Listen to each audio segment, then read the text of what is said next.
Good evening, good evening, good evening, family. Welcome to another edition of Thorough Black Talk with Sister Keisha, Brother Tad, and Brother Ashe SJ. Will be joining us shortly. Actually, Brother Tad will be off tonight, along with Sister Marcia, who is on vacation. And so we'll try to hold it down without him. How about that? Hope you all had a great week thus far and looking forward to a great weekend. You always got to be planning. You know what I'm saying? Don't let things spring up on you. You know, be active with your time, be precise with your time, be cautious with your time, and be wise with your time. Um, too many of us have lost a lot of loved ones. And in this day and time, it's very crucial that we focus on our time and how we use it. You know, quantum theorists and scientists always tell us that there is no end with time, right? Time is just man made. A limit, excuse me, on time is just man made. Between space and time, there is no end. So try to, with the time that you have in this realm, make it the best that you possibly can. All right. So we're going to get right into it while we wait for Brother Ashe and Brother Black Smith to get in here. We'll rock on without them until they get in here. But this week, family, I wanted to, as last week, we did a historical music reference or dance reference in our history, learning about Bill Bailey, who was the first person to popularize the moonwalk. That it wasn't James Brown, of course, it wasn't Michael Jackson or anybody else, but in 1955, it was Bill Bailey. And he did it live here in New York City at the Apollo Theater. Um, I think they called the dance at that time the backslide. I think that's what they called it. But anyway, he was the first to popularize it. But in today's music trivia or entertainment trivia, we're going to talk about Mr. Lou Rawls. How many of you listen to Lou Rawls? If you listen to Lou Rawls, let me know. I didn't have a choice. When you growing up in the house with your aunts and uncles and your parents, you listen to what they put on that radio or on that record player, and you ain't turn it. But just a little background on Mr. Lou Rawls, and I don't know if a lot of you are aware of it, but his mother, he was raised in the church. That's where he started singing at first. His mother was what I don't know, they would call now a loose woman. She was in them streets. Let me just say it that way. And so he was left a lot to fend for himself. As a youngin, he actually hung out with many people in the neighborhood, and we're going to talk about some of those people in a few minutes who are also famous and great singers and songwriters in their own right. But as he was coming up, his mom would leave him with various people. And this one particular time, she left Lou with two friends or two women from the church that she went to. And she figured that he would be safe if she left him with them while she ran the streets. I'm not trying to throw dirt on nobody, but that's what it was. Um, So anyway, she left him with these two women and they ended up molesting him, right, as a young boy. And so couple him being molested with his mom never really being around in his earlier years, it makes you understand why he chose white women to be with for the majority of his life. In fact, I don't the only black woman I know that he professed love for was Mavis Staples, and she really didn't have that much of an interest in Lou. But anyway, throughout his life, he met and engaged with white women. Um, I think his first wife's name was Lana.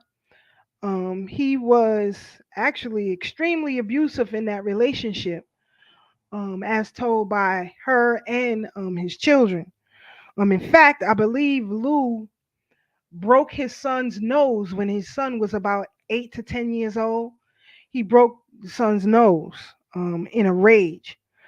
Um, I remember seeing Lou Rawls when I was a teenager when he would do the United Negro College Fund telethons.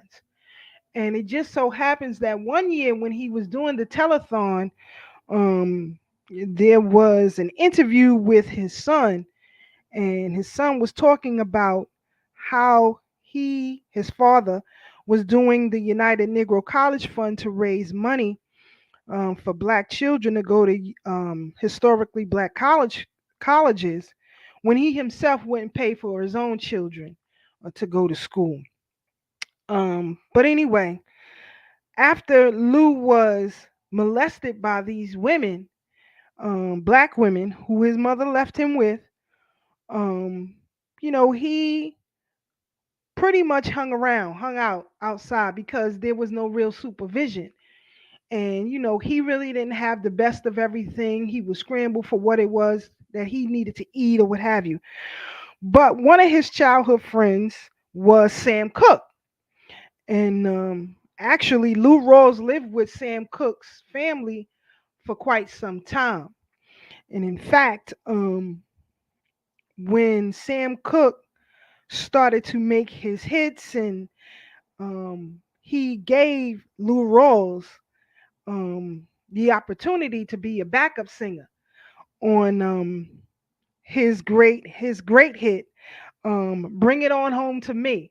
And so, for all of you who know Sam Cooke and you ever heard that song, "Bring It On Home to Me," yeah, that voice in the background saying "yeah" was Lou Rawls.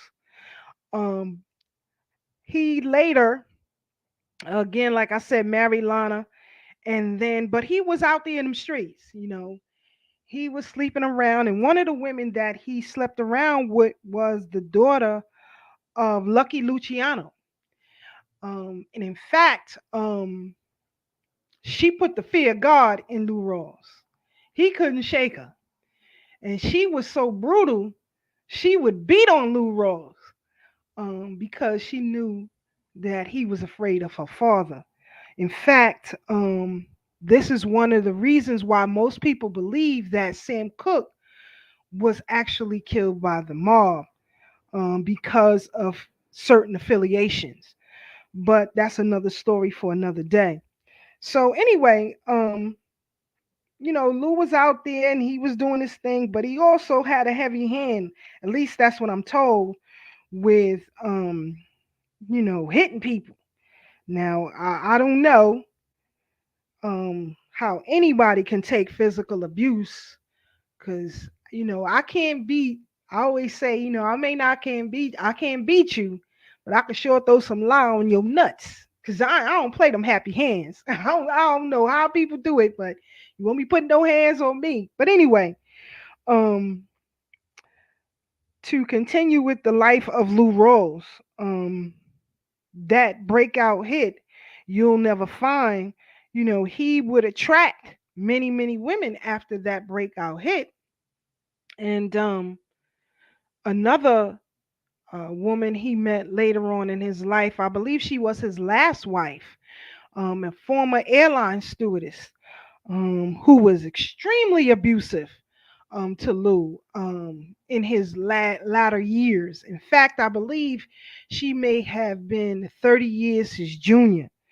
But he just had a tumultuous life. And when you look at people, especially in the entertainment field, and you wonder why they have the behaviors that they have, just take a look back and see, what struggles they went through. Though I am not excusing um, what happened, but I do understand it. Could you imagine growing up and your mother not caring for you because she want to sleep with everything that's moving around, and the people she leave you with end up molesting you. And in fact, I would challenge you all to put in your Google search a little later on, Lou Rawls and fat molester, and see what comes up. And she was a very big and obese woman. In fact, he was molested twice.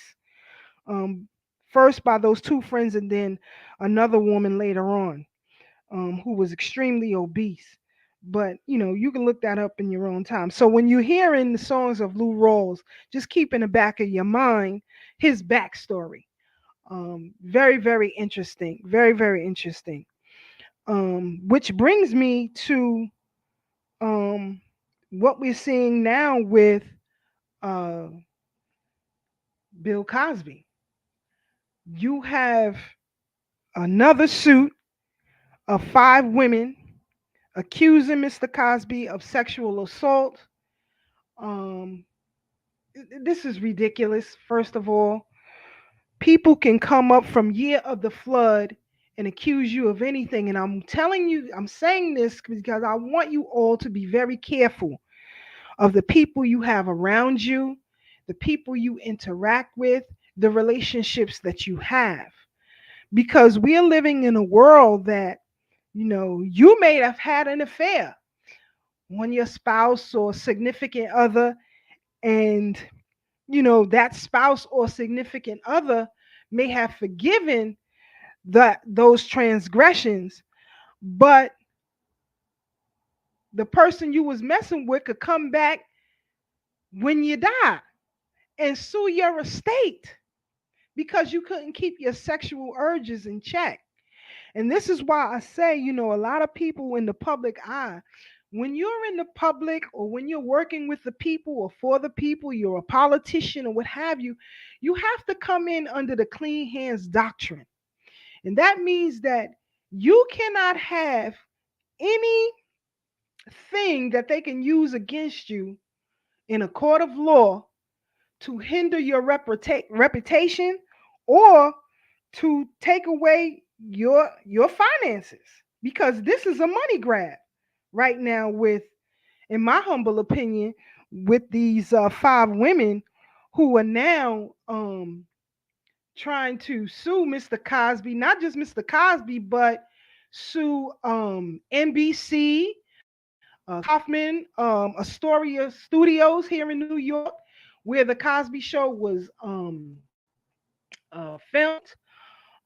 So the law firm, I believe the law firm is Mercer Law, but anyway, they had, yeah, Mercer Law Firm here in New York City. They had a billboard, for women who were sued. I mean, if you allege that Bill Cosby sexually assaulted you, call us.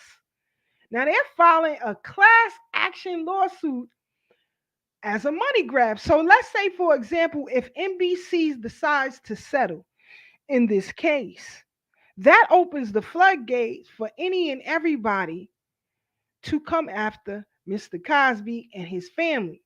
Now, I have to say this: Camille Cosby is a great woman. She is a great woman to endure this for so long.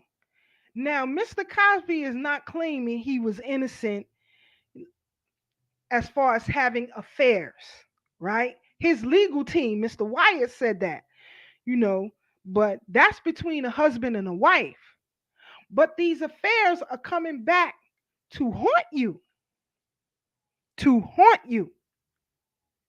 You have to be very, very careful with how you're operating out here, family. I'm telling you. And again, I have to blame the voters because you all voted for these politicians and these politicians, especially the Senate, who appointed these judges to allow these laws to continue. So say, for example, if you had a girlfriend, brothers, when you was 14 years old, and you may have had a sexual encounter with another 14-year-old girl, she can come back 30 years later and said you sexually assaulted her. Women too. You have to be very, very careful. One thing I will say is that Mr. Cosby's legal team is fighting hell and high water for him. Now let me just break down um the amount of property that he has. This is a money grab family. Their main residence in, I think it's Shelburne, Massachusetts. If I'm wrong, somebody correct me on that. But that house was bought, that property was bought, I believe, in 1970. And each year, Mrs. Cosby would buy 5 acres and put it in trust to the conservatorship, right? So they can never, you know, take it in eminent domain or what have you. Mr. Cosby also has a house on East 61st Street here in New York City and East 71st Street here in New York City. This is known as Millionaires Row. Now, remember when you all seen all of them protests of Antifa and BLM and the whole crew out here protesting? Notice they stayed far away from Millionaires Row. There's never any protest. And these are the people where this is where the money is. These are the big corporations that have bought your politicians and funnel funds through both the Democrat and Republican parties. Never any protest over there. But I digress. Miss I think the house on East 71st used to be a French dance school. Now, this home is over 19,000 square foot. The floors in the house are leather. Okay. I'm telling you, Mrs. Cosby, she did a hell of a job in buying so much property for their family. The house that they have in, I think, is Elkins Park in Pennsylvania, that home was the former home of the owner of the Philadelphia Eagles. So this is prime properties that the Cosbys own.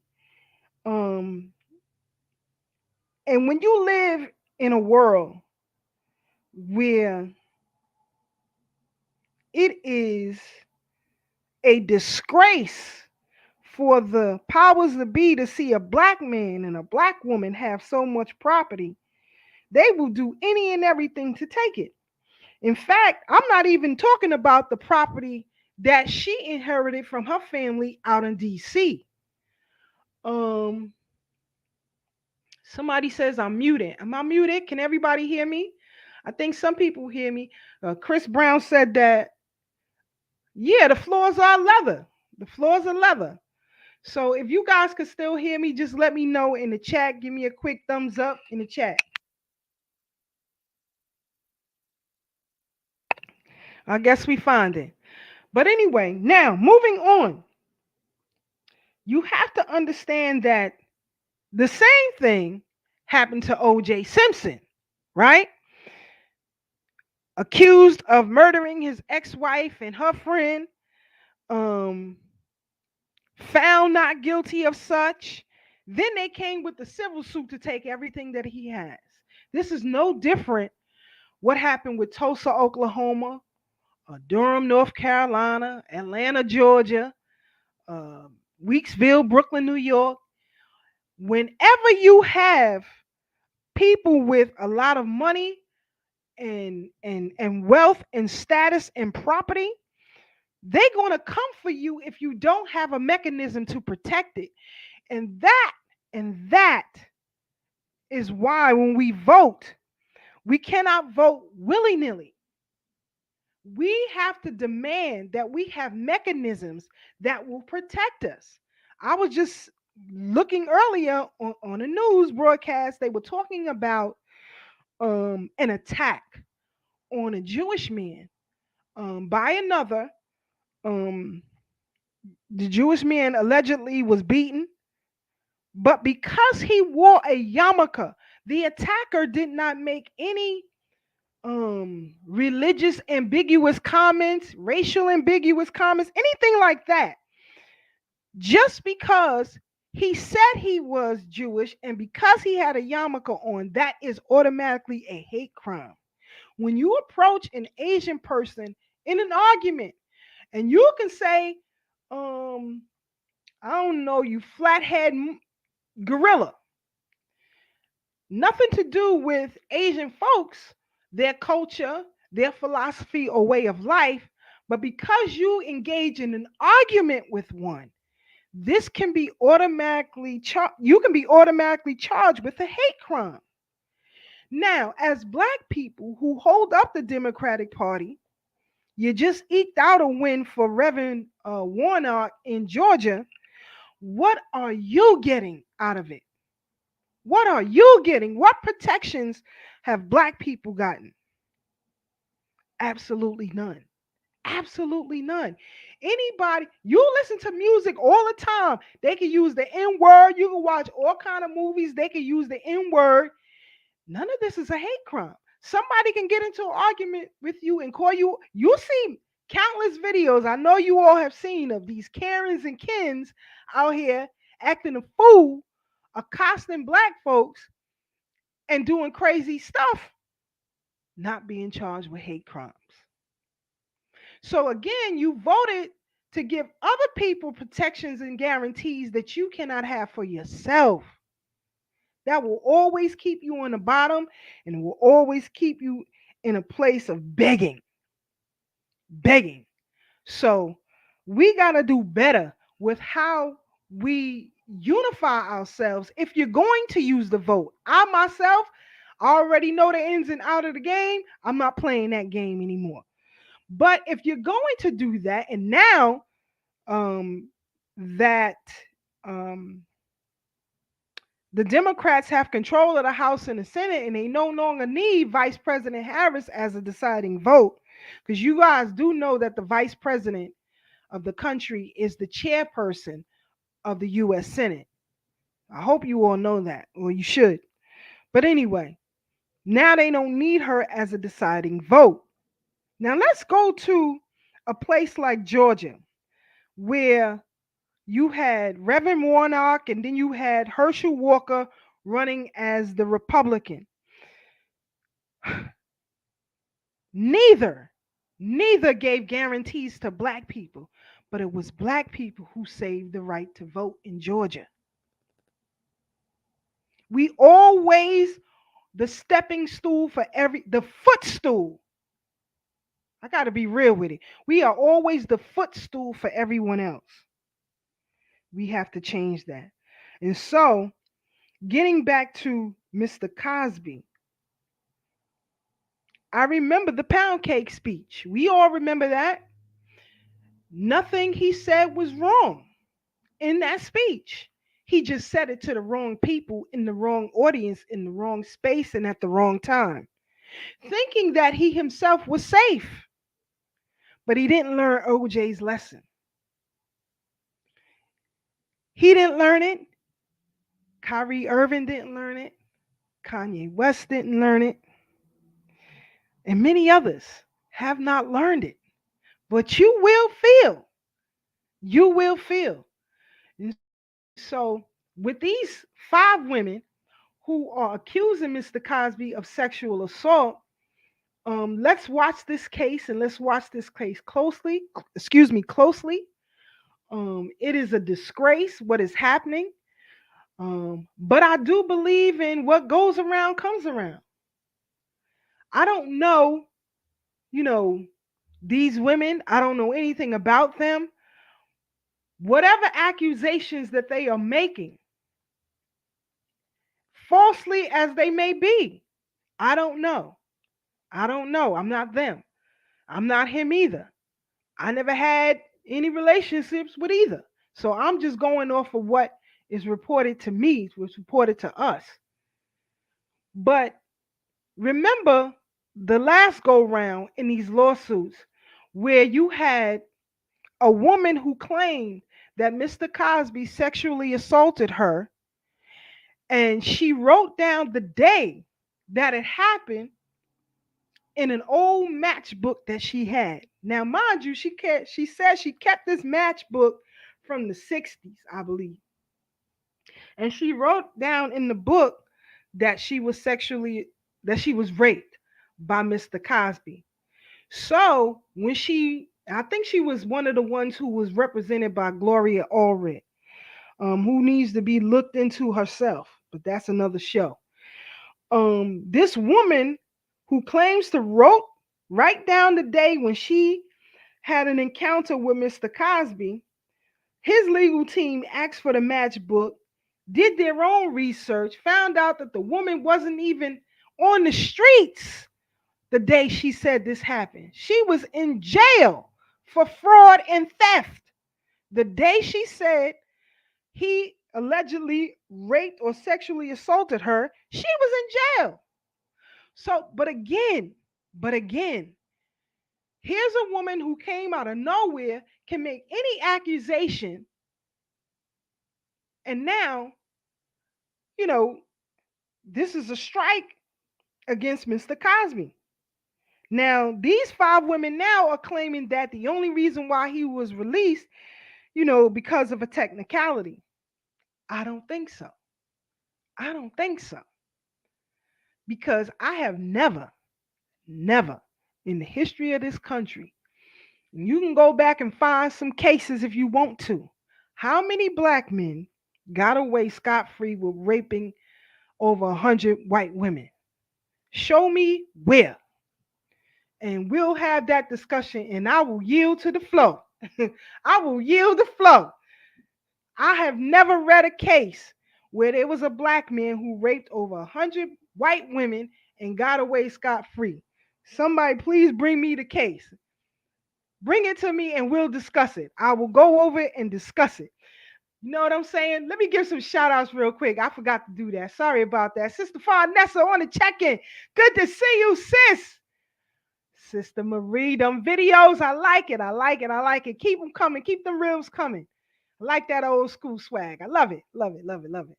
And Sister Amanetu, shout out to you. I gave Brother Chris a shout out. Sister Miriam, peace and blessings to you. Little Brother Kev on the check-in. South Kakalaki in the building. What's good with you? Sister Farnessa said now TJ Holmes has gotten himself. Yes, him too. Him too. Let me tell you something. You have got to keep your urges, your things in check, because these people will use it against you. You cannot be that dumb. You cannot be that dumb. Is it worth it? Here now, let's say, this goes away, right? And with all of this property being left to the Cosby children, the remaining Cosby children and grandchildren, somebody can come back and sue that estate and say their grandfather or father assaulted them, and now that's in court again. This is great. I'm telling you, it's not worth it, family. It's not worth it out here. It's not worth it out here. Yes, Brother Chris, the floors in the house is leather. Okay? Facts. Okay, good. We got that fixed. Good. Everybody can hear me now. What's up, Pizzo? Speaking of my cousin over there, I was told by Mrs. Gaddy the book should be here by December 19th. She tracked it. They say it should be here no later than December 19th. So everybody who ordered a book, you guys will get your books. Then once I get them, you'll get them. Okay. I hope, Sister Pat, hope all is well with you and your family. Brother Peace, I hope everything is well with your wife. I hope you are doing well. That's my brother from another mother. But yes, so anyway, as Sister Pat said, this is a money grab. This is a money grab. This is what they're doing. And all of these black men in entertainment, they coming for you. And black women, don't think you safe. Don't think you safe. Now you can get out there and talk all that talk all you want to. But your slutty ways will get you wrapped up real quick. You know what I'm saying? Yeah, they won't leave Bill Cosby alone. He has too much wealth. He has too much wealth, and they're going to try to take it by any means necessary.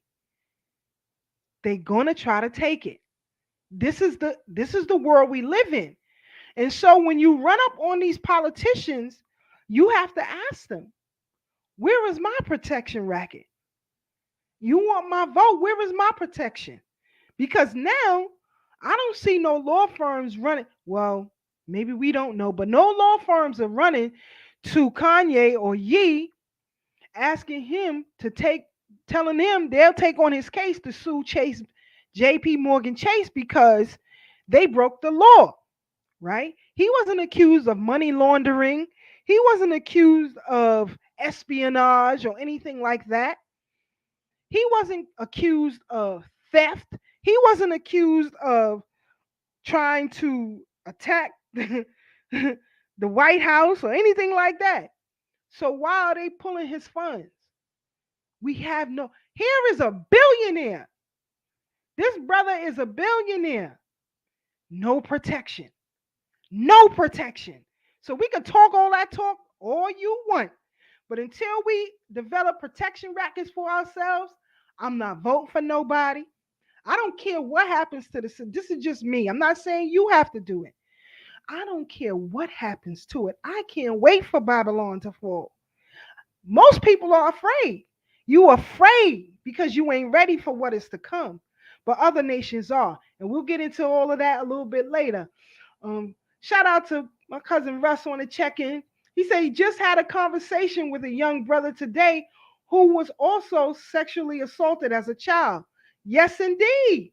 That too. And now you got these pedos, all of you. Let me tell you something. And I have to be real. I got to keep it real. You know, some of my family on the check-in, they'll tell you I always keep it a buck. That's how I move. The largest business in the black community is the black church, without a doubt.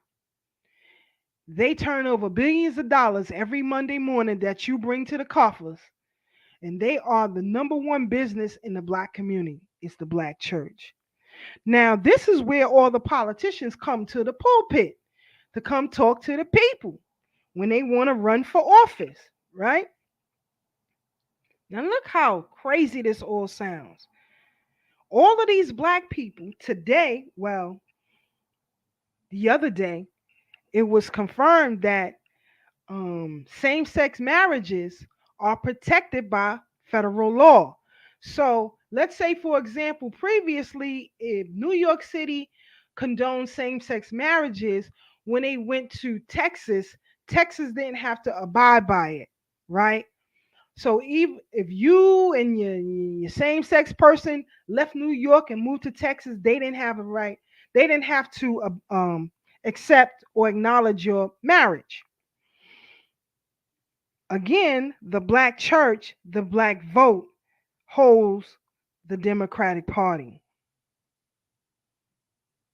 You voted to keep Sodom and Gomorrah going. You're voting to keep Babylon going.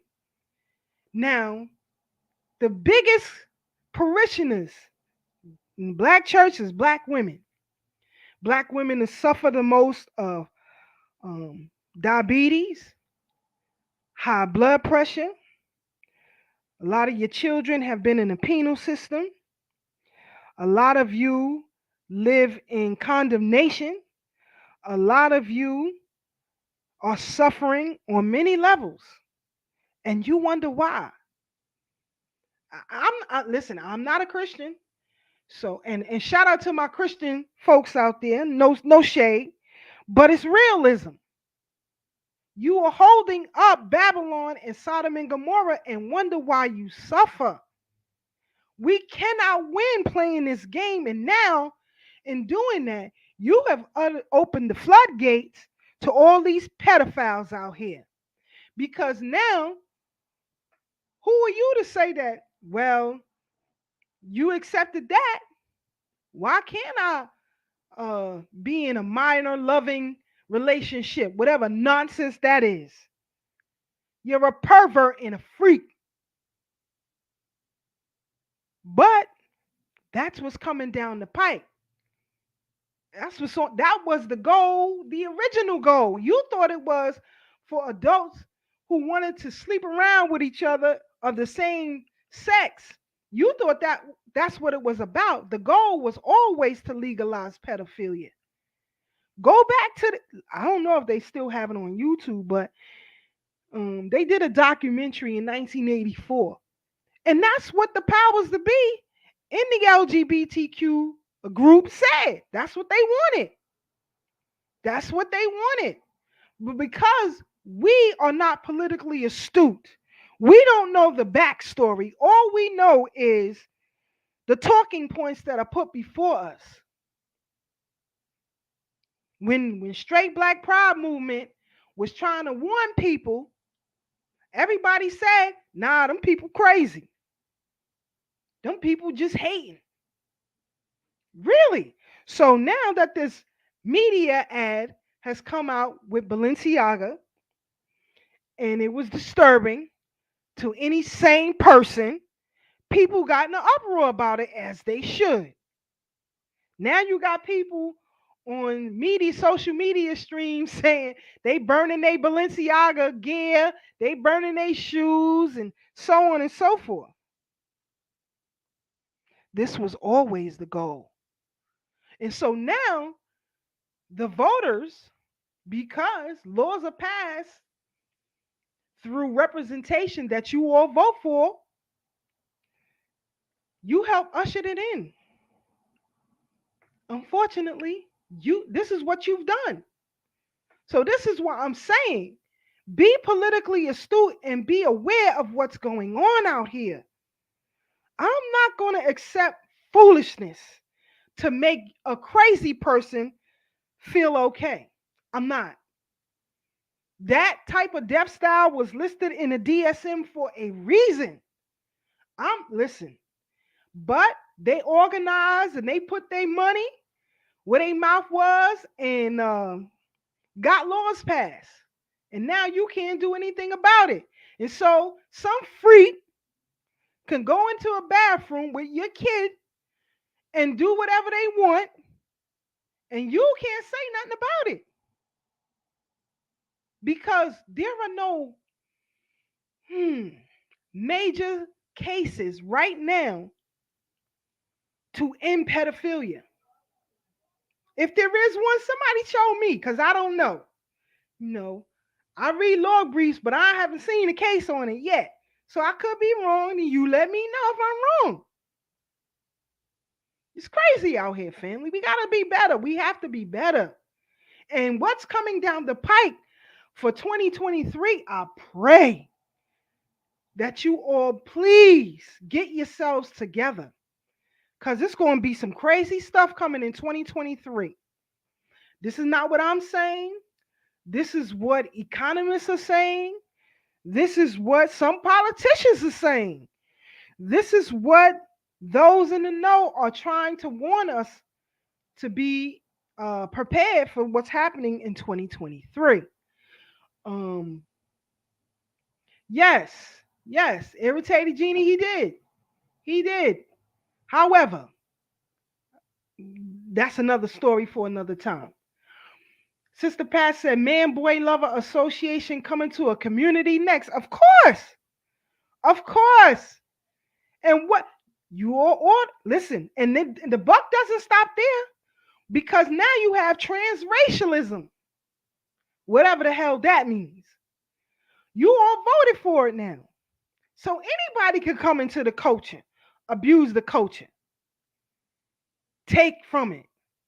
I mean, you got some police officers, I think, in Milwaukee, sexually assaulting black men that they pull over. We gonna I'm gonna show the video on that a little later. You know, I bring receipts. I don't just be saying stuff. I bring the receipts for you, for real. So we gotta be careful. Brother Kev said Elon Musk has been using the media and resources for protection and influence. Of course. And there's some stuff on this dude. Man, it's gonna take a whole show for me to do that, brother Kev. But I'll probably do that in the new year. Of course, if you can start growing your own food, please do so. There's a black couple, homestead couple that I follow on YouTube, teaching me certain things. Even like people I know, I share information that I know, like remedies in your own home to help you, because you're gonna need this. Sharpen your skills, because the barter system is gonna be in full effect. So sharpen your skills. Dr. Filet, I'm glad you brought that up. We're going to get back into that. If I miss it a little later, because I want to talk about Brittany Griner and that whole thing. So remind me if I miss it later. Definitely survival skills. Definitely. Sister Marie said in their video, they said queer and they are going to rule the world. And you remember that video, remember? You remember that? Okay. So I ain't the only one who's seen it. I'm not the only one who's seen it. And now you have this whole wave of children who were trying to flee Ukraine because they're complaining of people trying to traffic them.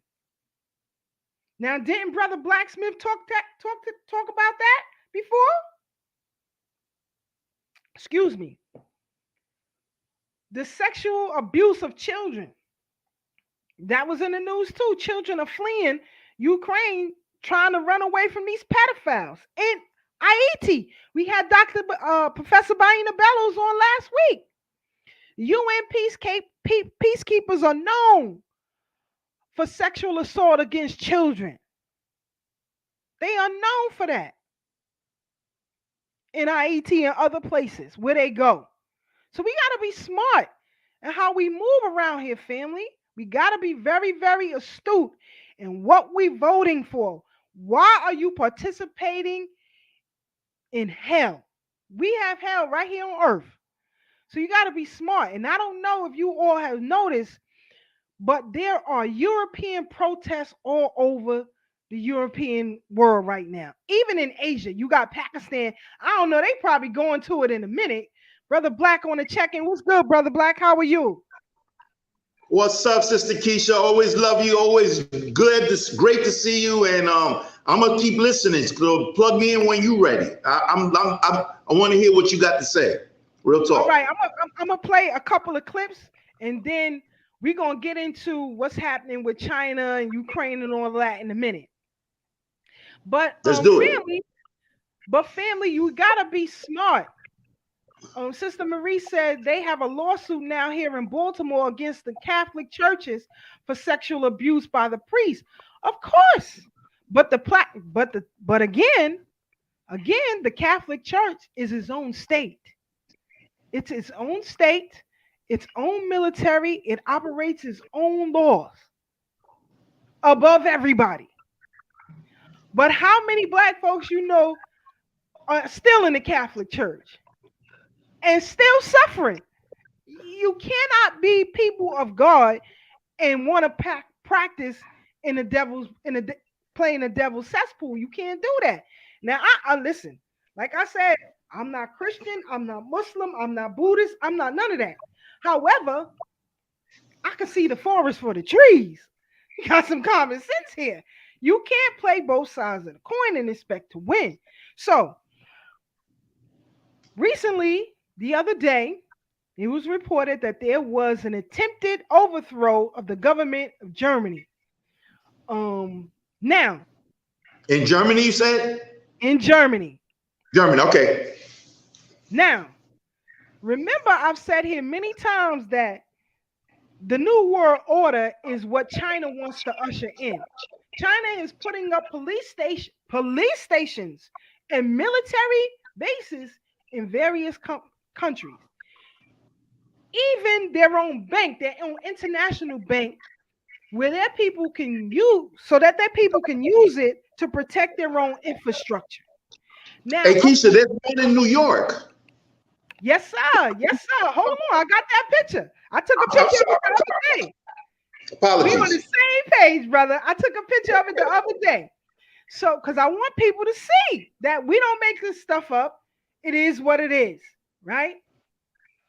Hold on, fam. We're gonna play this clip, excuse me, of German and Italian businessmen and women speaking about the control of China's Silk Road. And I hope everybody knows what the Silk Road is. If you don't, just say you don't, we'll tell you what it is. All right, we'll tell you. But anyway, they got control of it, right?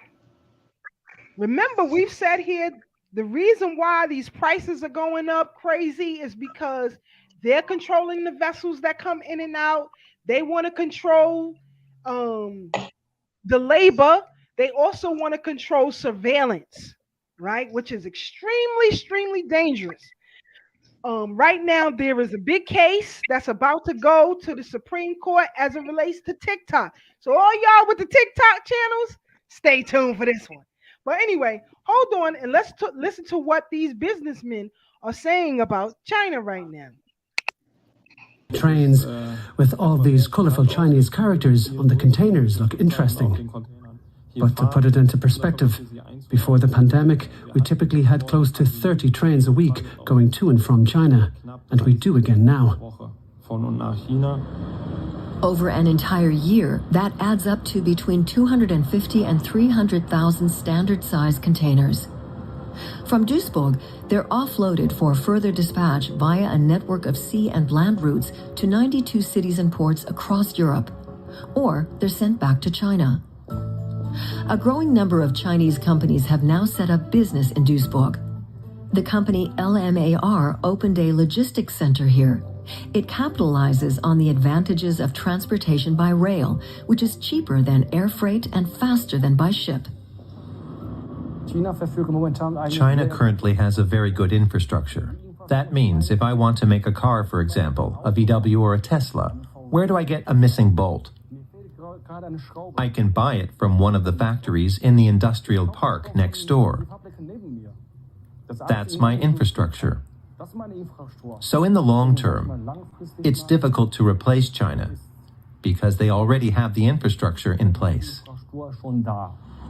But the new Silk Road project first and foremost serves China's strategy for greater global influence.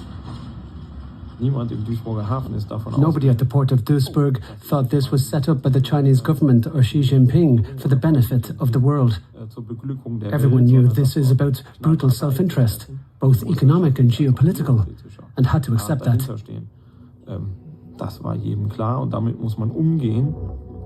For President Xi Jinping, the initiative was part of a long-term plan geared to the milestone year of 2049, the 100th anniversary of the founding of the People's Republic.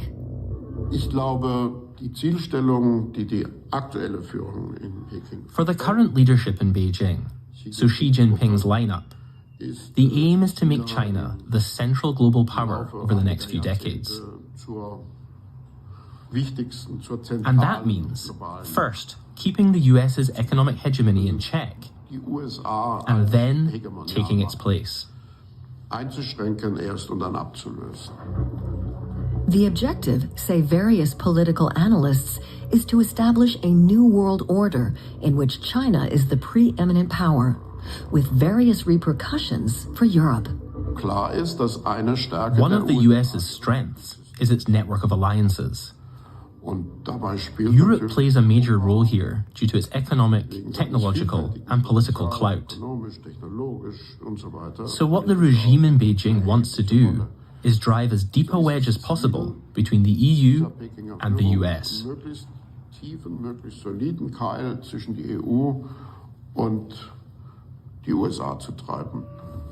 The Silk Road project could be just such a wedge. For partners, it poses a range of dangers in terms of new dependencies. Exertion of power through trade is the new reality that for a growing number of observers is cause for alarm. Maintaining trade benefits us and China. But you have to make sure trade doesn't open the door for political power being exercised. Ultimately, it comes down to the liberal values we have and want to defend. And then you have China with its dictatorial surveillance state system, keen to ensure the same in various countries along that route. So as such, that does pose a threat to our way of life. Of course, the trains with all. So again, you saw, what did they say? What did the Germans say? Now remember, there was an attempted overthrow of the German government the other day.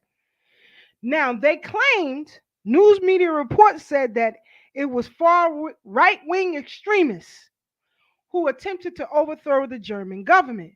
But you see right here, China is a major problem with their way of life. I didn't say it. That's what the Germans said.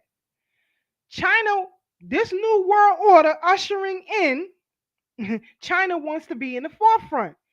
These white folks ain't playing. We're going to protect our infrastructure and our way of life. Again, it makes you wonder, where did that so-called right-wing extremist group get those guns from? Where they come from? The same here in the United States.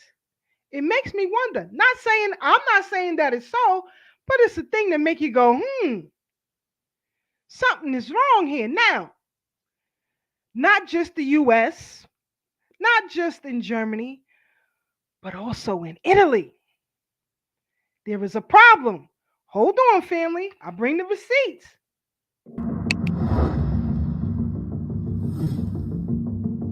Our second destination is Genoa, home to one of the oldest and largest ports on the Mediterranean coast.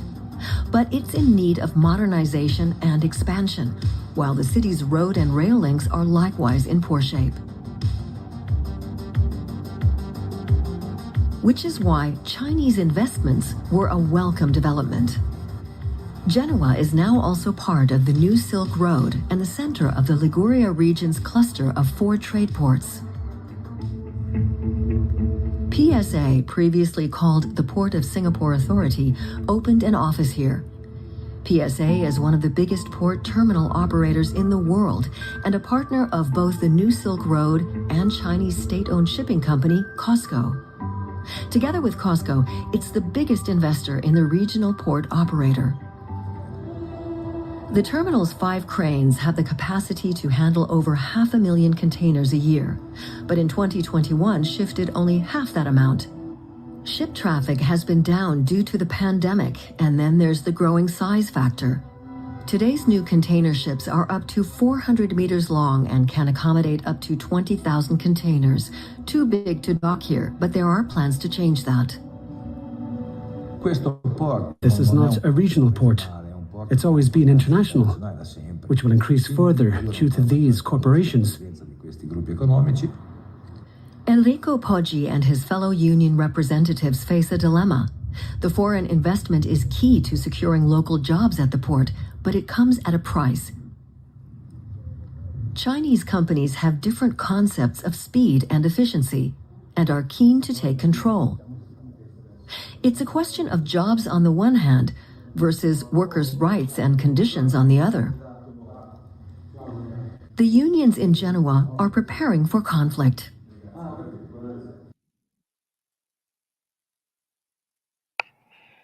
The unions are preparing for conflict.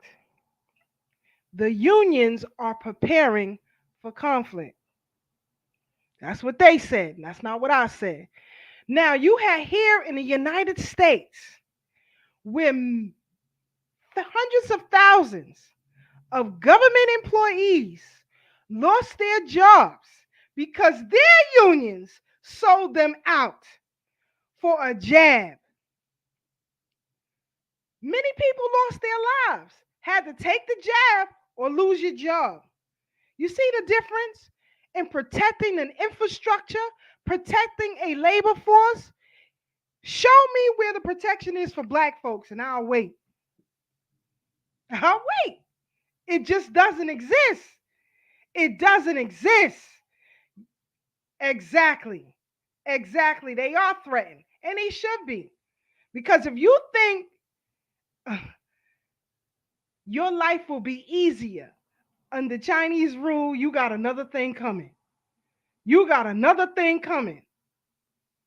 You see countless videos all over social media, how when they in Africa, how they beat these Africans like they bad roaches. It's crazy out here. But again, the difference is they have a protection in Europe, or they're willing to fight and kill for it. What are you willing to do? Don't tell me go into a poll and vote.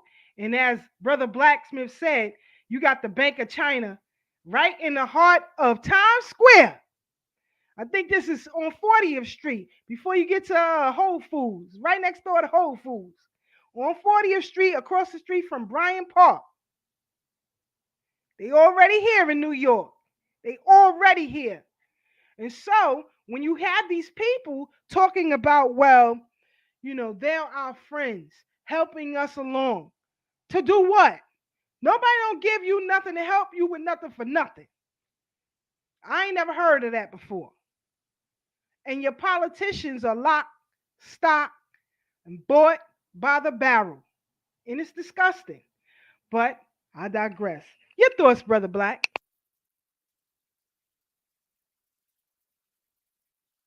You got to unmute yourself. Can you hear me? There you go. Yep, okay. Got you. My bad. Man, you said so much. Well, let me go back a little further. Since China's been communist, remember it was the what's the name? The international so-called J word, so we don't, get into this canceling stuff and all that. You call them the hat.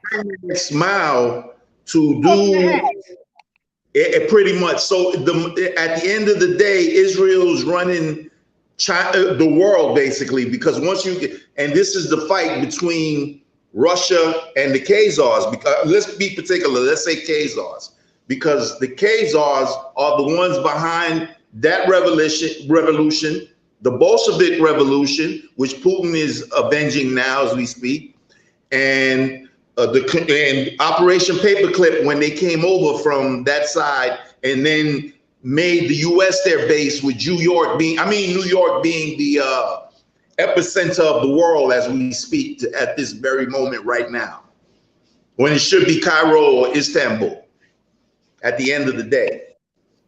So as far as that dynamic is concerned, that's what I think about that, Keisha. Let me go back, if you don't allow me, for about 10, 15 seconds.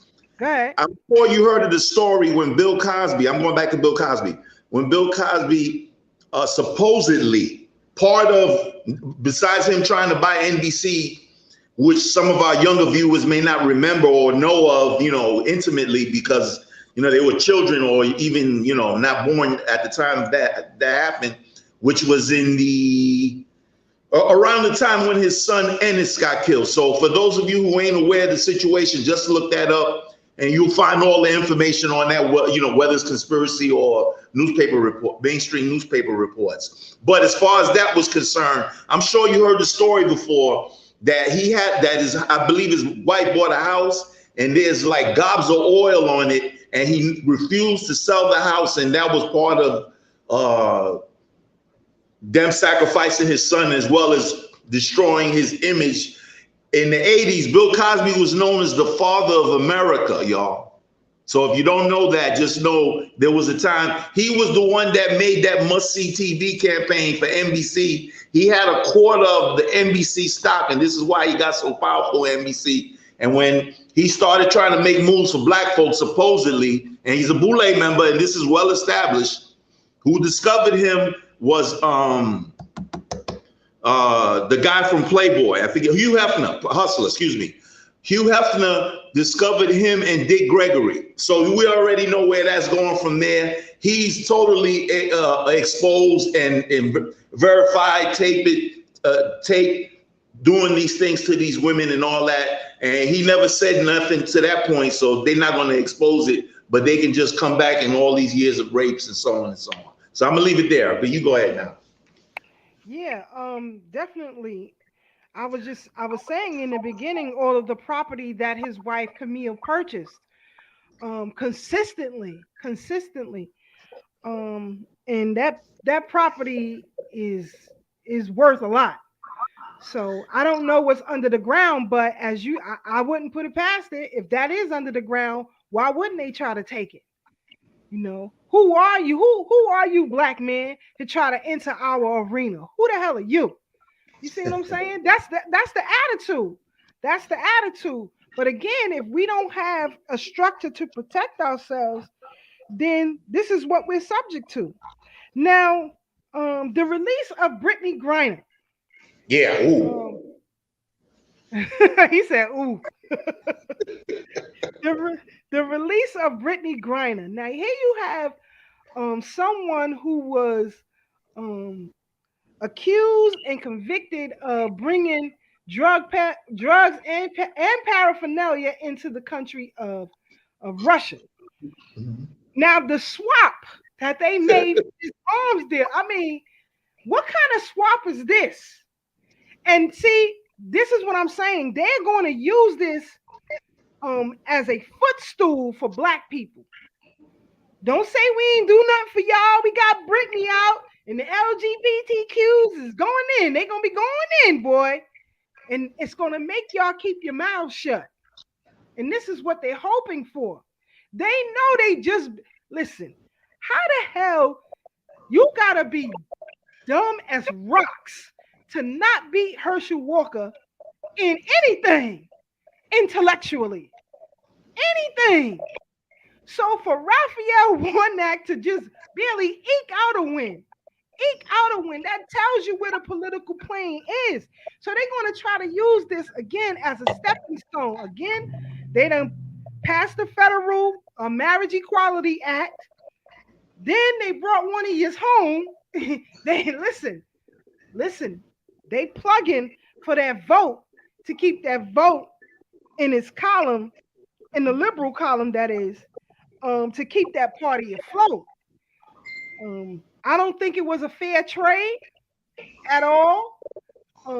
Number two, she did the crime. She had no business bringing that over there. She played ball over there. You know damn well you can't be bringing these things over there. But and she came in wearing the BLM shirt, and you know they ain't rocking with that over there. So, I mean, I don't feel it was a fair trade. She did the crime. I don't have no empathy for her in doing it either. I'm gonna leave it that before I get hot and collar, because I'm getting a little upset and I'm trying to really keep my composure, Brother Black. I'm trying. No, this is my 10th day of eating a raw diet too. They better leave me alone. Wow. Proud of you, sis. Thank you. I'm trying to make it. I'm trying to keep going, but we'll see how it works out. But it's getting easier. It's getting easier. Your thoughts on this release of Brittany Griner? Oh man, listen. I'm sure you're aware. I don't know if you're aware. If you know his music, I'm sure you're aware of the rapper BG Knockout. Correct? It's such a unique name. I'm sure you heard it before. Okay, well, he got out of prison or jail or whatever recently as well, like maybe a week or two ago. So it's kind of ironic. I was on a Facebook post earlier today, and I was clowning some people, and he was talking about the Brittany Griner thing, and then I said, well, let's just call it both BGs got knocked out, and I had everybody laughing. Then I told them, let's see if we can get Barry Gibb back alive to have the trifecta. So just a little aside on that one. Like you said, Keisha, that's exactly what it was. It was like, okay, Biden is looking like trash on everybody's radar, and they just needed to throw us a bone right before Christmas. I told everybody she was getting out by December. I told everybody that this is politics. That was straight politics. Straight politics and a distraction, a psyop, if you will. That's it. I'm done. Exactly. So again, now Biden can work to get Brittany Griner out of a Russian jail, but you got black men and women here in prison for crimes they didn't commit. When is Mumia coming home? No black politician is talking about getting Mumia home. Hakeem Jeffries either. No. They ain't talking about bringing Mumia home. None of these black politicians are out here championing to the president to release all of these black men and women wrongfully accused in prison. Not one. Not one. But they'll get up there on a soapbox. Now watch all the rest of the week. In the beginning of next week, they're going to be talking to all kind of black commentators.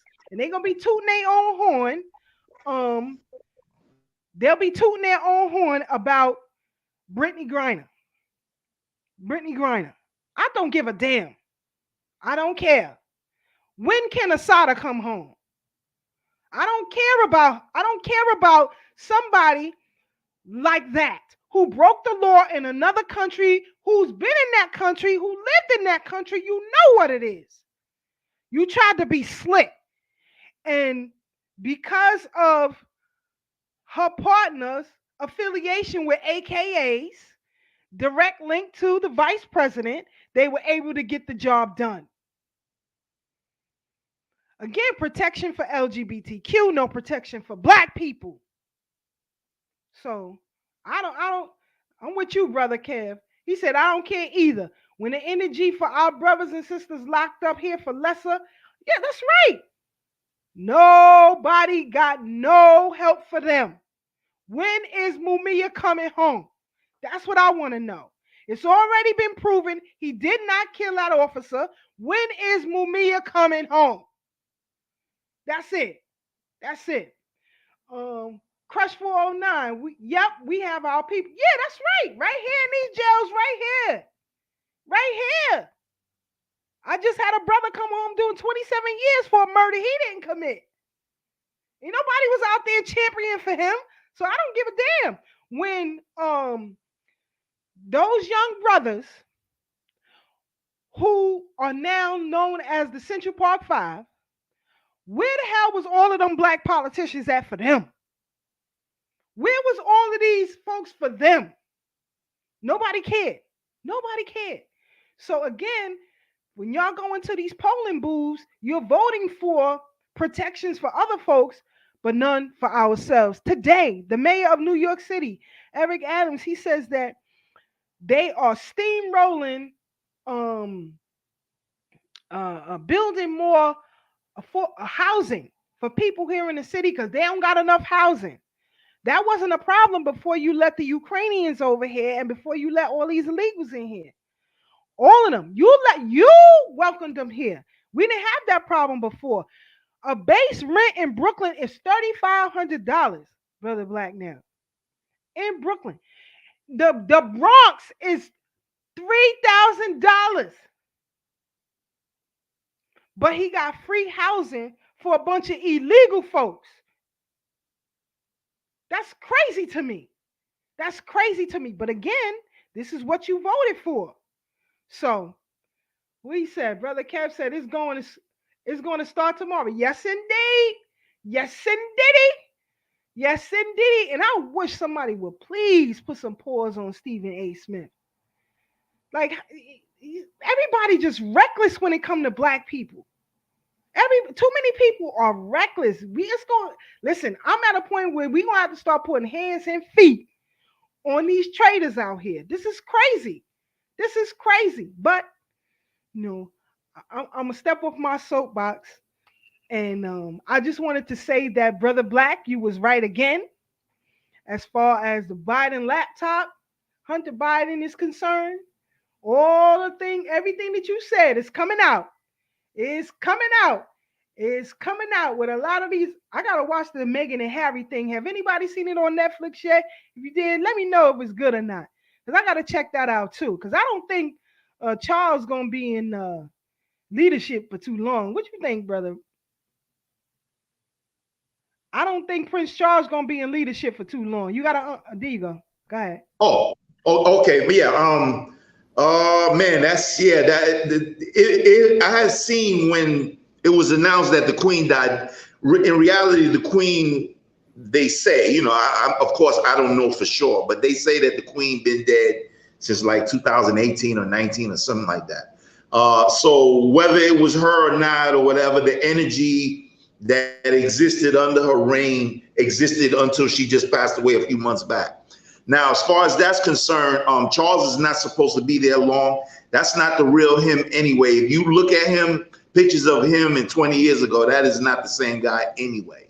Well, even if he's still alive, tucked away deep in Gitmo and, Greenland or wherever they got bases at, for the good, the Trump guys, whatever you want to call that. That's what it is as far as I'm concerned. But and going back, I want to make a connection with something you said and then the Brittany Griner situation. You were asking earlier about where the right-wing Chinese are getting all these weapons from.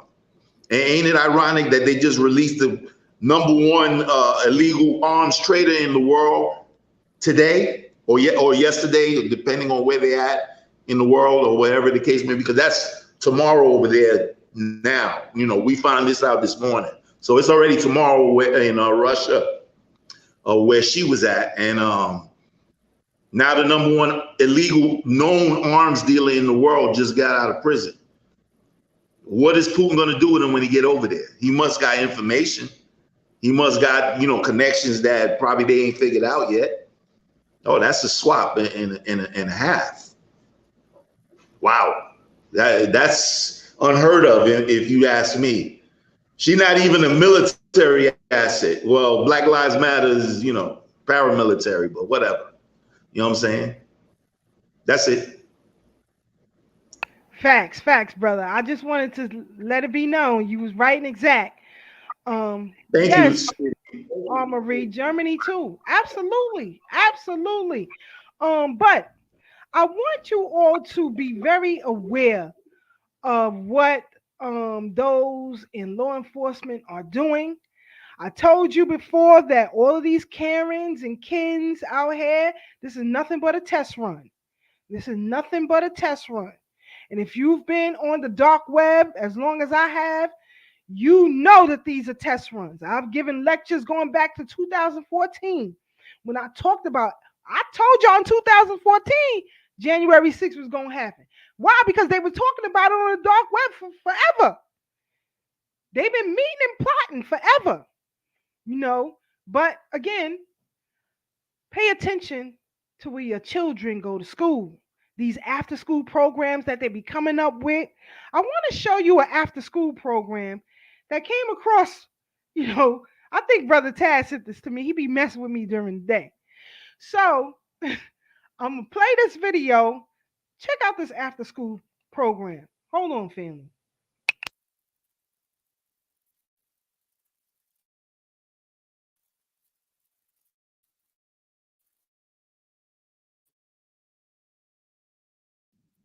I believe in whatever the hell they want to believe in, as long as they're happy and it's not hurting them or hurting someone else. Christina Long sorts through her kids' bag. Got some pencils and we got a sticker. New school supplies from her kids' new group, the After School Satan Club. Did your kids have fun today? Oh yeah, they had a blast. They can't wait for the next one. It's sponsored by the Satanic Temple.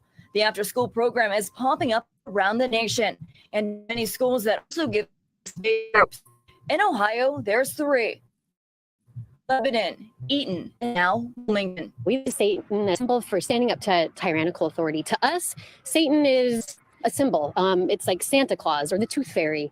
The new group isn't about conjuring up spells. Instead, June Everett, the After School Satan Club National Director, says it's about critical thinking, creative expression, and inclusion. The After School Satan Club met for the first time here at Holmes Elementary. This has controversy brewing throughout the school district and the community. I let my kids believe in whatever the hell they want to believe in, as long as they're happy. So here you have an after-school program, right? You can't stop it. You already let your little LGBTQ clubs and all that you already started. You opened the floodgates. Now they got a satanic after-school program. And this heifer talking about Well, it's about learning and creative expression. Really? So when you have your little satanic kids who dream about killing folks approach your child, don't be disturbed. Don't be disturbed because you voted this stuff in here. Now, another clip that I want to show y'all. Give me a second here. Hold on one second. Another clip that I wanted to show y'all. Remember, I told you how black men were being sexually assaulted in Milwaukee by police officers. Hold on, family. Check it out. He's down and they put their hands right between my butt. Just pulled my drawers down and dug in my rectum. The alleged victims keep coming forward. 8 Milwaukee police officers are under internal investigation, accused of performing illegal strip searches, including cavity searches on the streets. Were they wearing any gloves? No, I didn't see not one. There was no gloves. Kevin Freeman Jr. claims back in December he and some friends were violated during a traffic stop. When they searched me, they like eased down and they put their hands right between my butt. And I try to reach back and when I try to reach back and try to stop them, they just got to slamming me. He pulled out my pants, touched my testicles. They like eased down and they put their hands right between my butt. Just pulled my drawers down and dug in my rectum. The allegations keep coming forward. 8 Milwaukee police officers are under internal investigation, accused of performing illegal. So here you, family, like I said, you open up the floodgates. 74 so far that we know of. How long has this been happening in the Milwaukee PD? How long? Why aren't there any protections? You see what I'm saying? Everybody has protections except us. What you think about that, Brother Black? I mean, you got people getting dug in their behind by the Milwaukee police. In Ohio, you got satanic after school programs. Well, it's just signs of the last days happening, Keisha. I'm about to make a revelation. In my first book, I wrote about it. I don't really talk about it, but because it came up, I'm gonna talk about it. I was walking downtown Levingston Street one day, going to get my EBT card.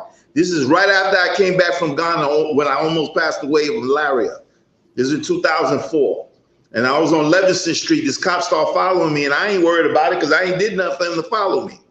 So he pushed me into a parking lot, and he searched me and all that. And he felt my nuts, and I was like, really like, I would have died that day. But what happened was, I had just got out the hospital after I had malaria. I still was. If you would have saw me at that time, I don't think we knew each other yet. But if you would have saw me at that time, you would have thought I was a crackhead. That's how skinny I was from malaria. Just coming from Ghana, straight out the hospital, going to get my EBT card or whatever the case may be. And that's when this happened. So I'm a witness to that on my own experience. And I feel for them brothers. I hope they do a class action and get like millions, hundreds of millions, because they deserve it. That's a violation. Serious violation. But you don't hear, the way they sensationalize criminal stories with the general public.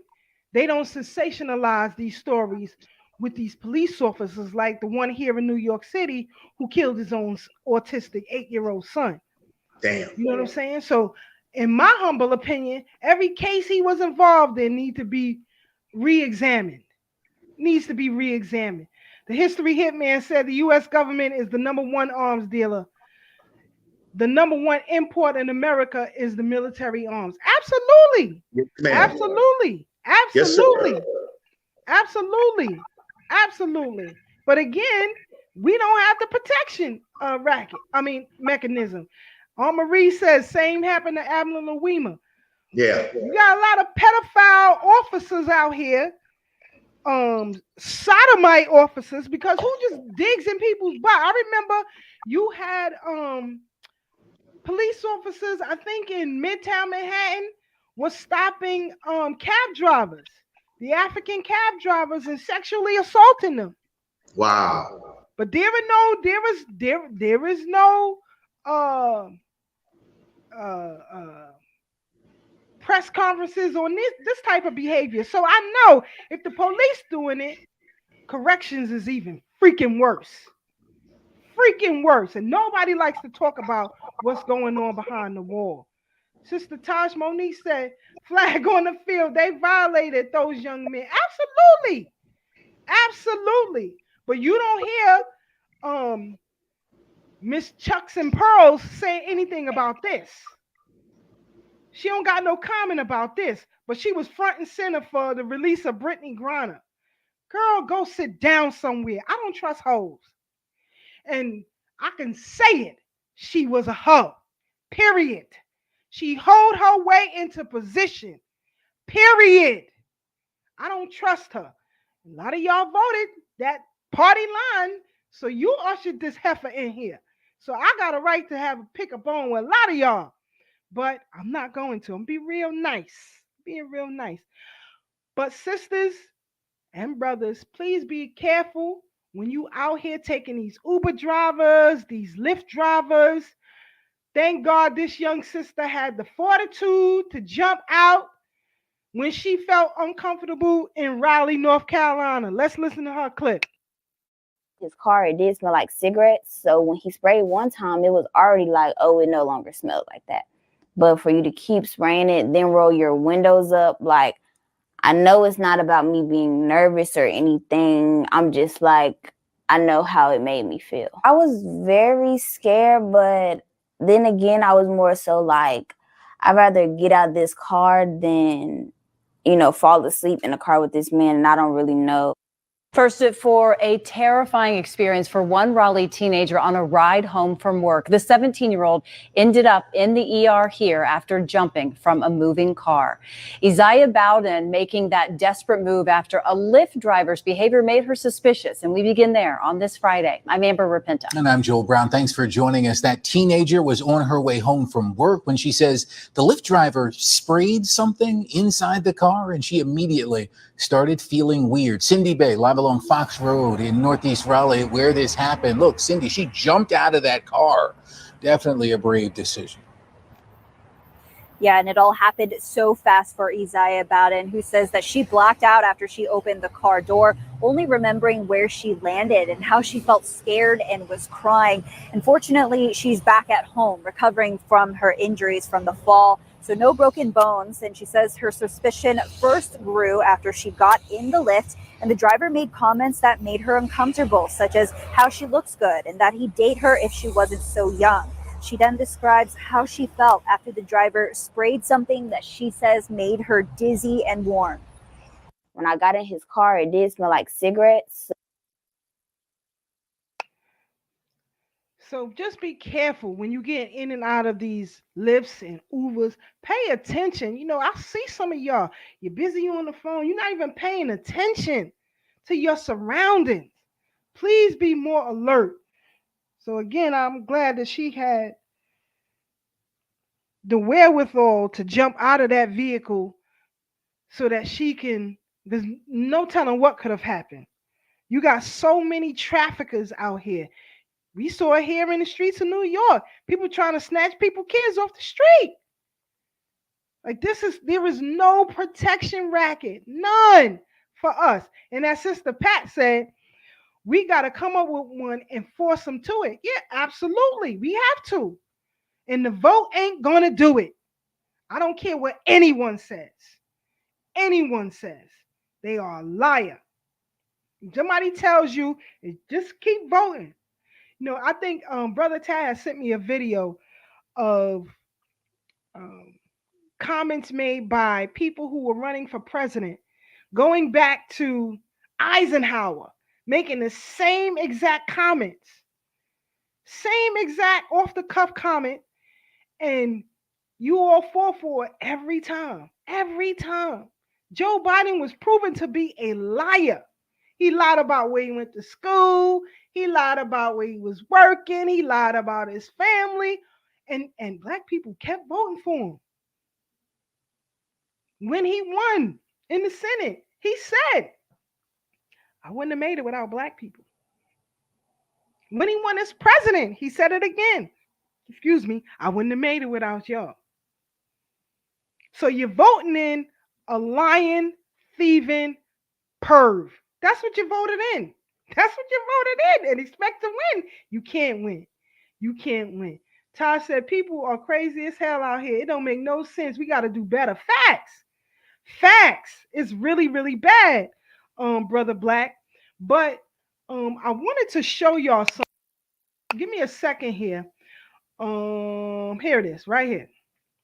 This is what I was saying, the commentary that goes back years. This is the most important election in the history of our country.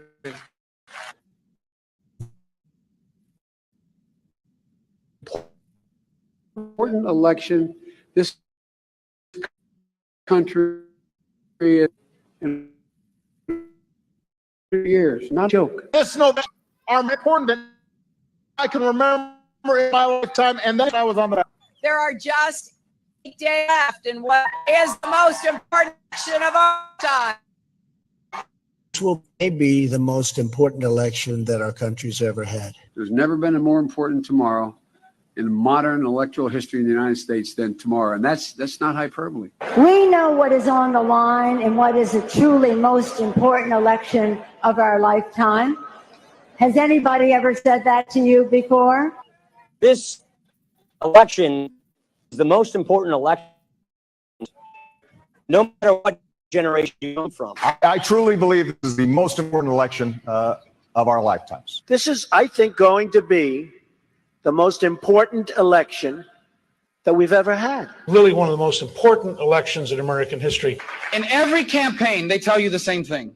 This is the most important election in a generation, the most important election in our lifetime. This one truly is. 2008 is the most important election in our lifetime. This is certainly the most important election in my lifetime. This is the most important election you've ever voted in your entire life. My fellow Americans, this is the most important election of our lifetime. All these choices make this one of the most important elections in our history. The election of 2004 is one of the most important, not just in our lives, but in our history. In 2000, as we go into what I think is the most important election we've had in a generation. In what will be, I am convinced, one of the most important elections we're likely to see for the next 50 years. It's the most important election of my lifetime. I think one thing you and I agree on is the last election was perhaps as insignificant and uninteresting as any presidential election in our lifetimes. Yes. 1996, in my opinion, is going to be the most important election of our lifetimes. There's a tendency every time it rolls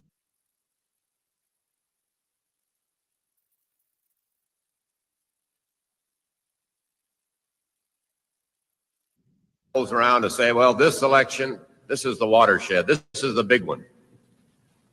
And whether or not that's always true, I believe that the last election of the 20th century clearly belongs in that category. This is one of the most important elections in our lifetime. It may be the most important election in our lifetime. The next election may be the most important one in 100 years. In what is almost certain to be one of the most consequential elections, not only of our lifetimes, but of the post-World War II American period. This is one of the most important elections in the history of the United States of America. This is the single most important election in our lifetimes. This is the most important election in history. What this election is about and why this is the most important election of our lifetime. Before one of the most important elections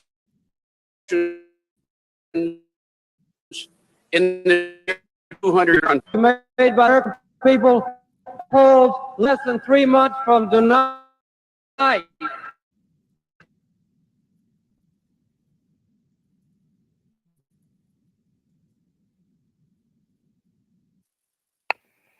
can go all the way back to Eisenhower and it'll still be the same message. So I'm saying to you all And I played that clip. I'm glad the person who put it together with the little skeleton at the top was hilarious to me. They just regurgitate the same thing. It doesn't even matter the party. It doesn't matter the party. And as Marie said, fear tactics. Sister Pat said it's every year the same lie. And you all fall for it all the time. Oh, our ancestors died. No, they didn't. They died for being black. They died for trying to read. They died for walking the street. They died for taking a fart. They died for everything. And it still are. We still are. We still are. So I just hope you all will be a little bit more astute in your approach when it comes to voting and politics and how everything really works. I have no fear. I'm waiting for Babylon to fall. I can't wait. Because then you see what you're really made of. And see, a lot of y'all are afraid of that. You ain't ready for that. So you want to hold up the system, but keep it up. But don't complain while you're suffering, because you made it so. You made it so. So, Brother Black, your thoughts on how far that same commentary keeps going back every year, every 4 years, excuse me. Didn't matter the year, didn't matter the party, didn't matter. Same words. Your thoughts? You ever see that video, Keisha, about newscasters all saying the same thing in the same rhythm and pattern? Same thing. That's how you know it's a MK Ultra, Tavistock instituted institution. They get their 4 a.m. talking points. And I advise anybody who never heard that expression before to heard it before to look it up. And then find for yourself that we ain't making none of this up. This is all old stuff, all of it. Ain't nothing new. Nothing is new. That's right. The internet ain't new. It's not. It's not. It's not. Yeah. And you know what? I can't wait for Web 3 because a lot of people really going to be out of the loop with a lot of things. And let me just say here on the record, I'm not helping you. So please don't ask me. I'm not. Because if you got access to the web, and I know you all do because you're watching us, so you got access to the web, get out the time capsule. It's moving light speeds ahead. You got to get out of the time capsule. I was just telling somebody the other day, you still write checks? Like, are you serious? Like, yeah. Okay. All right now. But anyway, a lot of things are becoming more and more obsolete. And right now, and those of you who work in law enforcement, you think you're safe, don't you? You think your job is safe. Wait till you see what's coming down the pipe. A lot of y'all gonna be on the unemployment line real soon. And don't get mad because your unions help to make it so. Those of you who are in corrections, I know you think you got it good. You got it good. I'm gonna retire in 20 years. You're not gonna make it for what's coming down the pipe. So, brush up on your skills. Like I said earlier, all the skills that you have. The barter system is about to be in full effect. For real. If you didn't learn anything when this COVID lockdown mess was happening, and we all was telling you all it was a bunch of mess, and Brother Black made it plain that these folks was lying to y'all about the control system that they trying to put in place. I hope you paid heed to it. But if you didn't learn anything, you should have. You should have brushed up on your skills during COVID because that was the test run. Because now, Brother Black, they talking about possible lockdowns coming again if this triple threat that they're claiming is sweeping the nation, which is a bunch of foolishness. Now they claiming COVID, RSV, and flu at the same time. They just trying to get everybody to get the shot. They all incorporated now. So whether you take one or the other, they all got mRNA and what's going to eventually give you AIDS and blood clots and the same thing everybody else dying from right now. Myocarditis, pericarditis, heart attacks, induced cancer, like out of nowhere, you dead in 3 months, that kind of stuff. Y'all, yeah, hey, I put on my blog a few weeks ago, the movie, I'm sure you've seen it or heard of it, Keisha, Died Suddenly. It's only an hour long. Y'all go on my blog right now, www.melaninforever, no separations, no trick spelling, .blogspot.com, and you'll go see the movie right there. And it's plain as day. I mean, be prepared when you go in. Don't put anybody on it with you if they squeamish. I'm just warning y'all now. Died suddenly. It is not a joke. And it ain't got a whole bunch of complex terms and doctors with all these clinical terms and all this that you can't understand. It's made for a fifth grader to understand it. Facts. And be ready when you watch it. Yes, Sister ma'am. Vanessa, as you were saying that, Brother Black, she typed it in the chat. Have y'all all seen Die Suddenly? So again, we're not making this stuff up. So you better be prepared. And now, with the triple threat, and they also talking about this zombie virus coming out of the Appalachians or wherever. Who knows where the hell the thing is coming from? But now they talking about that. Now again, remember the CDC, they had a zombie plan. Come on now, facts. Come on, family. You cannot turn your head to what's happening out here. Even Brother Malcolm X, great Malcolm X, said that Black people every 4 years commit political suicide. If you ain't learned from, I don't know. I don't know what it's going to take for our people to really wake up. But I hope you do, and I hope you do soon. Brother, have you seen these videos of all these people now burning their Balenciagas and Adidas, allegedly? But they're setting their stuff on fire. What are your thoughts about that? Because I got my own thoughts on that. I got 3 pair of Nikes. I had them for a while. So to do that, even though I don't have Kyrie's in particular, but I have Nike sneakers. I have I don't have Yeezys or anything like that. I got other stuff. Keisha, we've been going through this since forever. Again, I'm going to go back in time a little bit, and I'm going to admit my age. But a lot of people don't remember when the vice president or whoever he was of Timberland said he don't want gangsters and thugs in the hood wearing his stuff. They don't represent the Timberland man. They want the guy that's going with them big boots that come up to your over your kneecaps to be representing Timberland, not some dude standing on the corner hustling. So we've seen this over and over and over again. When Oprah went to Hermes and they didn't want to let her in, and she's like, "But I'm Oprah," and they're like, "So," and things like that. So, as far as I'm concerned, for Balenciaga, I don't know if you've heard. It means it literally means the devil is king. Bob. Balenciaga. The rest of it is king. So Balenciaga. And we know all these companies been doing it now. Everybody's hyper aware. So now it's a thing, as opposed to when we was telling y'all this 10, 15 years ago, and y'all was saying we crazy like how y'all talk about Ye. He's inside of that. He knows exactly what's going on right there. Whether you hate him or love him, I don't care what you think about him. That ain't got nothing to do with it. What is he saying? Forget about his emotions and his rants. What is he saying? And then 2 weeks later, this happens. And y'all still think he crazy. And he just saying it like he crazy. He even said it on the Drink Champs interview. Y'all say I'm crazy? Okay, let's run with it. Now he crazy for real. And y'all call him crazy. All right, he crazy. Now what? What are you going to do with the info he put out, whether you love him or hate him?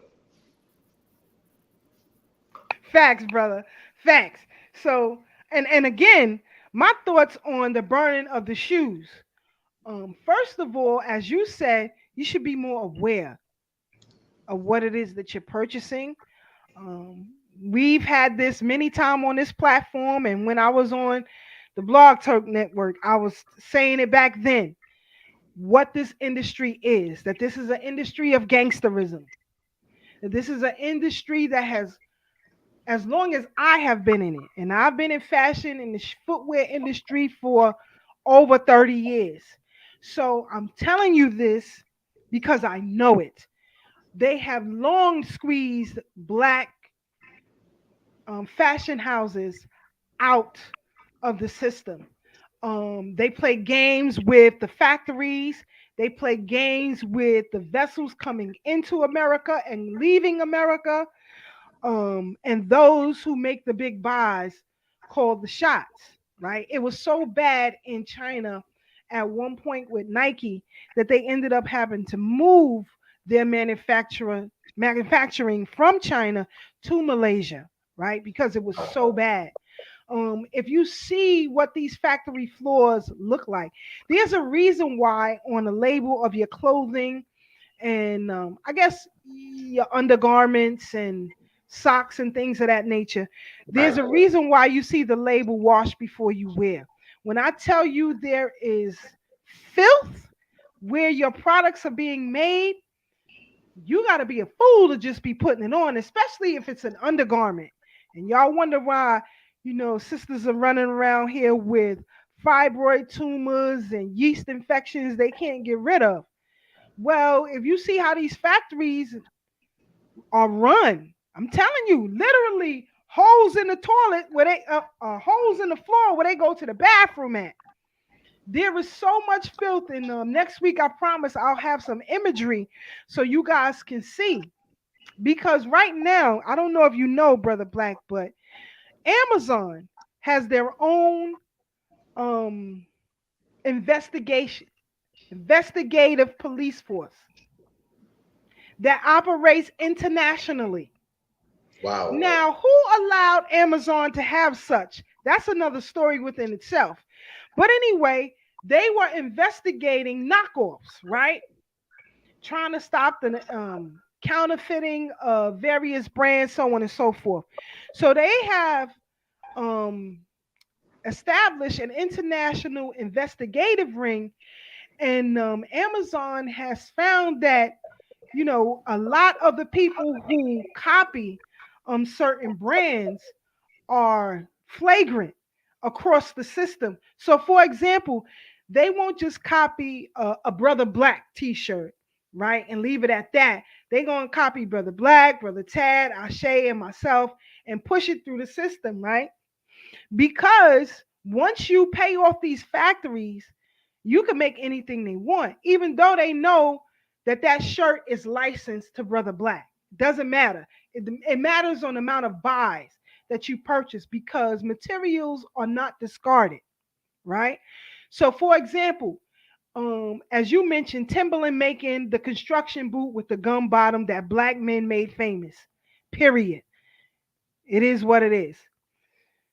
Sometimes when the materials are pulled on a last, it can be too tight, right? And so the laborer will pull it again and it will thin that leather strapping off the vamp of the shoe. So they're not going to throw it away. What they were doing was they would sell that distressed leather to places like, I don't know, Payless, lower end brands who will buy it. So then when you go into like your bargain hunters or Kmart or Target and you see these knockoff shoes and boots, that's where they get the materials from, right? So nothing is discarded. And we talked about, a lot of these fashion houses, how they squeezed out Fat Farm, 555 Soul, Mecca, Academics, Sean John, Rockaware, Carl Kanai. I can go all the way back to Cross Colors. That's how they all, FUBU, that's how it stopped. They couldn't take the pressure anymore. It's so bad. So now with all of, the hoopla in the industry where you have such a backlog of people can't get product, they allowed black manufacturers to come in, but only with limited amounts. So for example, if Black says, I want to go to C68 and I need 12 million hats produced, got the money, he's going to pay for it. He has a diverter in China that will work with the factory, make sure everything is done. They're telling him off the rip, no, we ain't giving you 12 million. Because Nike got 12 million. And they get first dibs. Maybe we'll come back next season. But now your product is late. Everybody else don't want that already. So now your product is late, right? So this is what they're doing. So when you order from a lot of these black-owned companies, black-owned manufacturers, and you're not getting your product, this is what's happening. They are squeezing them. And then if they do produce the product, and let's say Blacksmith's hat is supposed to go on a vessel tomorrow morning. Nah, they pushing the vessel 3 months behind. Then when it gets to the 3 months, they pushing them back another 3 months. So this is what's happening in the industry. And China is controlling that. And what they tried to do was force their millennial and Gen Zers to continue working in these factories, taking the jabs, locking them down, and them people went off. Then they started seizing their money. You can't get withdrawals out of the bank. So they started going off. People was going off and the word was getting out. It was so bad that China started using signal blockers to stop people from recording and getting things out immediately so that they can get a grip on it. But those smart folks, they found a way to get it out anyway. And so what happened the other day? China said, we're going to pull back on some of these lockdowns and constraints we have against the citizens. We're going to pull some of that stuff back, right? Because they had to work with a barter system. People couldn't go outside to buy food. If you were tested, they put you in a line. After that line, you got on a bus and they sent you to a camp. Okay? So now people are fighting back. And now this economic recession is grabbing hold of China's economy. So now they're trying to stop people from taking out certain amount of withdrawals. You can only have a certain amount per week. This is crazy. And if you think it's not headed here, you are sadly mistaken. You are sadly mistaken, family. So please be prepared for what is to come, especially in 2023. We winding down to the end of our program, family. Brother Black, your final thoughts and comments, and we're going to get these people up out of here. Okay, Sister Keisha, great point. That last point you made was very profound and affects me in a very direct way. Y'all know already, and I've, well, now that was a perfect plug to say my birthday's in a few weeks. I'm going to ask you all out there in the listening audience to help me out. January 3rd, it'll be next year. So I'm not telling you all tomorrow or the next day or whatever the case may be. But going back to what you were talking about, China, that's what you're talking about, which is on crack now, as opposed to being, just smoking weed or drunk, is the social credit score that they've been having in China, which is the same thing in America, what they call gang stalking. So I'm a gang stalking victim, and this is why I ask y'all for money sometimes. I'm not trying to be, somebody who's asking every time y'all hear my voice, but I'm just saying, if you understand what Sister Keisha just said, that's exactly what I'm going through in a hands-off kind of way, as opposed to having military around you, can't go to the bank and get money or whatever. Everything I do is limited. What take y'all a day to do takes me 3 months to do. I'm talking about applying for stuff through governments, doing this, doing that. I'm gonna give you a prime example. Just a few days ago, I went and got one of them free government tablets. I went Friday for the first time. I finally got it yesterday, and I went back every day since Friday. So Friday, Monday, Tuesday, I got it yesterday. What I'm saying is that's exactly what the same thing is. But in disagreement with what you just said, sis, is that all the things that's happening, they fighting right now the white hats or the good guys, whatever you want to call them, as far as most of y'all concerned, they all messed up. But they're supposedly fighting the AI in Zug, Switzerland, where the Rothschilds is, where they have their headquarters and their hideaways and so on and so forth. And pretty much it's coming down the pipe. That flash still coming. I'm hoping we don't get to that, but you know what I'm saying? You keep on living. Don't take no shots from nobody from nowhere. Y'all should know by now, vaccines, all of them. I don't care if you feel as you have one every year, flu shots or whatever the case may be. They got that mRNA and that thing, so leave it alone. And I love y'all. Y'all check me out on www.melaninforever.blogspot.com. I got 2 books. Y'all know about, most of y'all who come here all the time know I advertise them. The first one is named I Ain't Perfect, but Take It From Me. And the second one, his name is Boom Bye Bye, Hip Hop Will Never Die. And I focus on the entertainment industry, not just hip hop and music, but other figures in the entertainment industry to show you how interconnected it all is. So I'm gonna leave with that. Sister Keisha, I love you. You take it out. Peace, y'all. I love you, Black, my brother. You got ripped off, said Tag got that Obama phone, Black got the old Biden tablet. Facts. You see, that's why I can't. You see why they drive me crazy? I'm glad you noticed that. Thank you, brother. I'm glad it ain't me. Okay, all right. Oh, and from Sister Professor Baina Bello, she enjoyed her time with us last week. She appreciate all of you all. If you have any questions for her, just send them to me, and I'll send them to her, and she will try to answer them if she can. That's right. She says they're talking about mixing that flu jab with the image. That's right. Shout out to Uncle Jesse on the check-in. What's up, Unc? Y'all gotta let me know if y'all going to Aunt Pauline's Christmas Eve. So let me know, because then after that, I got to get over to Wyoming, and I told you I was going over there to do some research and see if I can get me a homestead out there.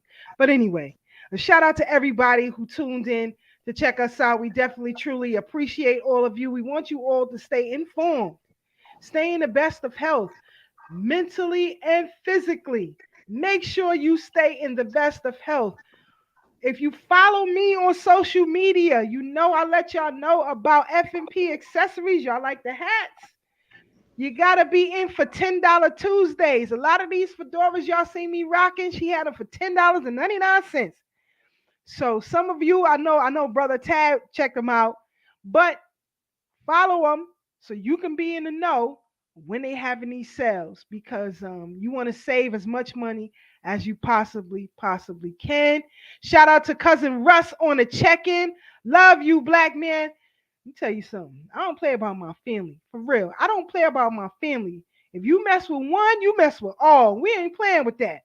You don't have to listen to me. I got relatives on the check-in. They will tell y'all, you mess with one, you mess with all. So these are only folks I'm helping. I'm dead serious. If it ain't my family, and speaking of family, I got game night with some family members on my mother's side Saturday. So if we rocking out at Aunt Pauline, we might have a game night when we come through. I got to talk to Aunt Marie and Pizzo about that. But anyway, we definitely love and appreciate each and every one of you. Please check out the information that we've given. You don't have to take our word for it. It's already there. This is nothing that's hidden. We just read. And we hope that you all will do the same. Check out the film Died Suddenly on Brother Blacksmith. It's on your blog spot, right? He got it on his blog spot, so you could go there and get that movie and watch it for free if you haven't seen it. Now, I'm going to check out this Harry and Meghan thing, because there's some stuff in the background that we're going to be talking about in the next couple of weeks. We only got 3 more weeks with y'all.